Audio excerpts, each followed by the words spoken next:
kapal ng buhok ko. Parang makapal din yung ano. Ay, hindi makapal yung balahibo ko sa body. Pero sa hair, ang kapal. Zabidi! Share ko lang, guys. Sabihin nyo na naman.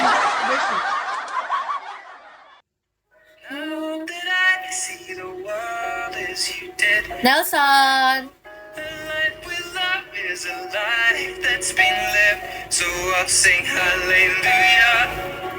Diba? Ganda-gandahan. An angel in Ganda-gandahan yan siya. Pero sa totoo lang, init na. Sobrang init ngayon dito sa atin. Dito sa Pangasinan. Ewan ko kung ilan yung ano ngayon. Sa sobrang init eh. Hindi ko kasi makita. Paano ba naman kasi ng bagyong uwan, guys? Pag ganitong oras, hindi ganong mainit dito talaga sa bahay. Pero ito yung tatay ko. Pinagpuputol mga puno, guys. Pinag-chainsaw ba naman? Ano kami ngayon? For the suffer sa init. Di ka magaganyan pa. Wala eh. Siyempre, safety first din. Pero kasi grabe ang init. Ba't pinagpuputol? Pinagpuputol ng tatay ko yung mga puno dito sa bahay. Di ka gaganyan pa. Sabi ko sa kanya. Sabi niya, wala kang magagawa. Sabi niya sa akin. Kailangan putulin. Baka kasi bumagsak daw sa yero namin. Huh? Wala na. Hindi na nature ano to. Hindi na nature feels. Hindi na probinsya feels tong nandito. Para na ako nasa city. Sobrang init. Pero okay lang. Tatay ko naman. Father knows the best, di ba? What if hindi pinutol? Tapos nadaganan kami ng ano dyan. Ang lakas ng bagyong uwan Signal number 5 kami no.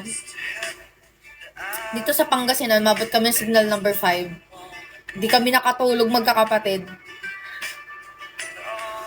Kami lang kasi magkakapatid, magkakasama nun. 4 lang kami. Go lang. Vazok lang kayo. Ano naman kasi kukunin nyo sa bahay? Pasok ng pasok eh. Alis na ba kayo? Hindi nyo ako sasama? Sige. Yung klaseng buhay to. Yung klaseng pamilya to. Sarap. Nagagalit ang ate nyo.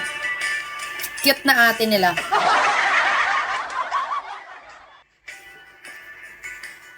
Yung mga kapatid ko na yun, pinagmamalaki ako sa mga girlfriend nila. Ba't ko ako pinagmamalaki? Walang may pagmamalaki sa akin. Lagi nilang sinasabi,